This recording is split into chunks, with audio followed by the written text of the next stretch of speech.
We have to seek God for ourselves. So this docuseries shares the stories of people who took that leap of faith, and in doing so, their journey inspired me and still does. And it just goes to show you that we're all connected, and you never know what God is doing in someone's life, what he's doing in their heart, and where he will take them.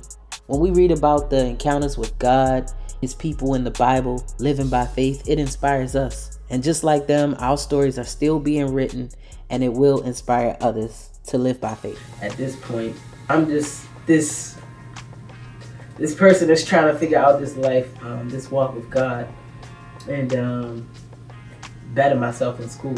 And I was staying with my parents, and I was working at this emissions place in Owens Mills. I don't know nothing about cars. I don't even remember how I found out about that job. I just know that I needed something real quick, save up a couple dollars so I can go to Florida. So I started working there, and 2 weeks before I was about to go to Florida, 2 weeks, I totaled my car. I was gonna just drive on down the road to Florida, but 2 weeks before I was supposed to leave, I totaled my car.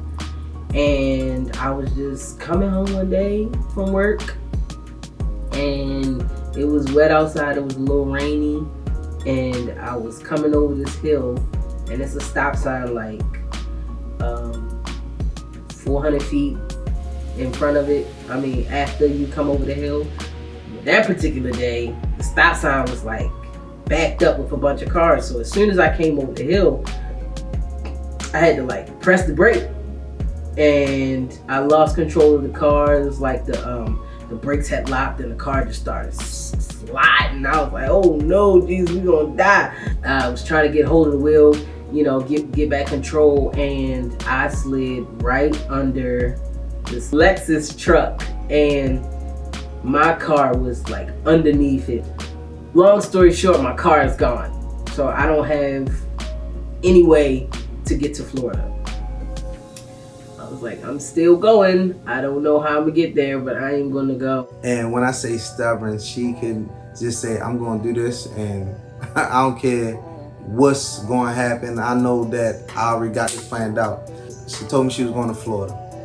And she just said it like it was just like she going down the street or something. Like, yeah, I'm thinking about going down to Florida, and I'm just thinking in my head, I'm letting her talk, but I'm like, what you gonna do down there? Who you know? But she's so like, she just like, yeah, I'm going, right? And I know I probably wasn't the only one. I know everybody probably questioned like, okay, how do you think you're gonna live? How you gonna be without your family? You gonna be down there by yourself? And we care about it. So anytime you care about somebody, you always quick to say, take somebody with you or something. So probably like a week before I was supposed to leave, my mom decides, let's throw a going away party.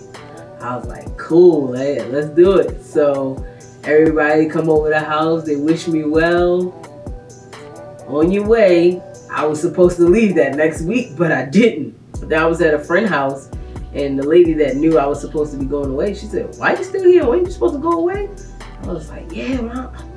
I couldn't figure out the money situation, you know what I mean? My car is gone. I don't even know how I'm going to get down there. I remember the day I was getting my hair done. And Danielle, I always enjoy talking to Danielle because she's always a pleasure to talk to. And she has such potential that she didn't even realize she had herself. So I remember that day she was talking about she needed to be at school, but she wasn't there, and she didn't know how she was going to get there. So I recall asking her, well, have you asked anybody? You know, a lot of people want to see you succeed. So have you asked anybody? And of course her answer was no. And my statement rather was, you have not because you ask not. And that is biblical there. So I said, start asking people. And then I thought about it and said, well, I guess since I started this, I might as well give you something to add to the, so I won't be a little hypocrite. So I totally did that. But just reminding her that, sometimes to step out on faith is actually just to ask a question, and all they can do is tell you no. She was like, here, Here's $50. Call this person, call this person, call this person. Start to think, start calling people and telling them what you're trying to do, telling them your situation. So I did that, and within 2 hours, I had $1,400.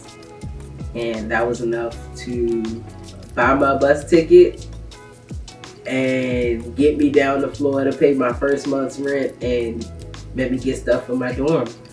And I was like, thank you, Jesus.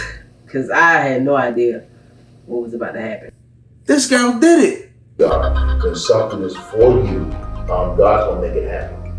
And because it's a part of your destiny, and in your destiny, in the will of God, contains everything that we have need of. So even though you might not have all the finances or everything you need in the moment, but because this is God's purpose and plan for your life, what you need, God will always release it at the time when you need it. And it took almost 23 hours for me to get all the way from Baltimore to Orlando on the Greyhound. I had never rode the Greyhound anywhere, so for my first bus trip to take almost a full day was so wild to me. Anyway, I get off at the station. I had already arranged transportation. It was the same company that takes people from the dorm I was staying to Full Sail. And I get there, and let me just paint the picture for y'all.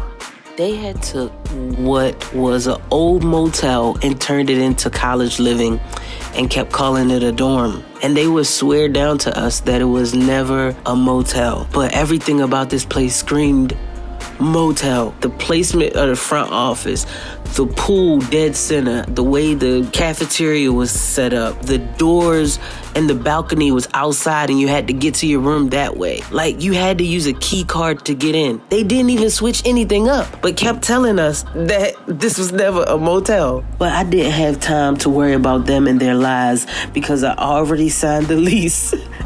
And I only had the first month's rent, so I had to be real humble. The next day, I went out and started looking for a job. And I didn't think it was going to be that hard because University Boulevard is filled with restaurants, shopping centers, just different stores. So I was all the way up and down just looking for jobs, and everybody kept saying no.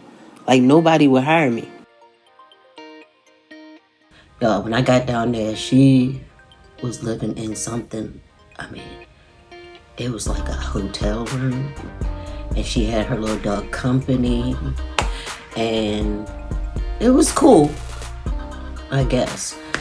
So then I was just like, she's like, Destiny, I stayed over, whatever. Next morning, she's like, Destiny, I gotta go to school and everything. She was like, the cafeteria is open from like 3 to whatever times, or whatever time she gave. I was like, Danielle, I'm here now. You don't have to live poor. Like, geez, Louise, is this college life? Because it's not sitting right with me. Gosh, let me show her a good time while we're here. Like, it was just terrible. I couldn't do it. Like, come on, Danielle, let's go get our feet done. Like, we got our feet done. And the lady, I think this was Danielle's first time getting her feet done. But that lady massaged me and Danielle's feet for like a long time. And it felt so good. And I was just glad that I got to spend time with my sister to show her a good time, that like there are other things to do outside of this hotel room. Before I left, we prayed, and I had to give her some more money. I started like doing hair again. Like, I'm doing people's dreads, I'm doing cornrows, I'm just trying to get the rent money. And then people are sending me money from Baltimore, and then that well went dry real quick. They're like, listen, you're gonna have to learn how to depend on the Lord.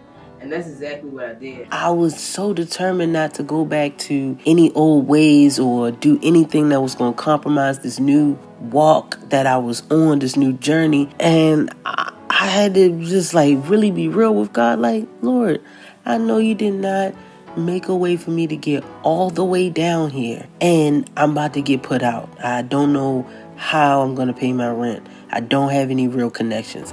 My family is worried about me. They telling me to come home, and I know that I'm supposed to be here because school is already paid for. I'm just waiting for you to work this living situation out. I need a miracle.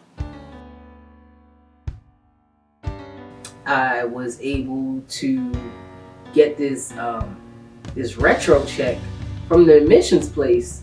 All along, they were supposed to be paying us a certain amount, and they wasn't. So when that finally happened, I got this check for like $1,600 out of nowhere. I was like, the Lord is so faithful. So I was able to pay my rent, pay some back rent. Yeah, the Lord just kept showing up, popping up. And when I applied again for financial aid, this time I was able to get work study, and I was able to get a living expenses.